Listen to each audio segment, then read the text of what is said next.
आज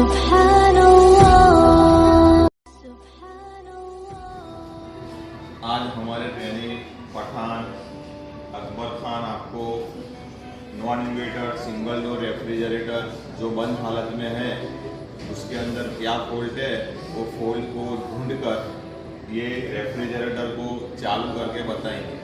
आइए चलिए देखते हैं, स्टार्ट नाउ। मेरा नाम पठान अकबर अली है। मैं Ibrahim Bhavani ITI trade RSC में तालीम हासिल कर रहा हूँ। मुझे गाइड करने वाले सैयद आरिफ सर है। ये फ्रिज बंद हालत में है, जो इसमें खामी है मैं ढूंढ के सही करके बताऊंगा। फ्रिज को हमने सप्लाई दिया है, इसका सप्लाई ऑयल भी और रिल आ रहा है, कंप्रेसर चालू नहीं हो रहा है, तो इसके लिए हम इसके ऑयल भी और रिले चेक करेंगे।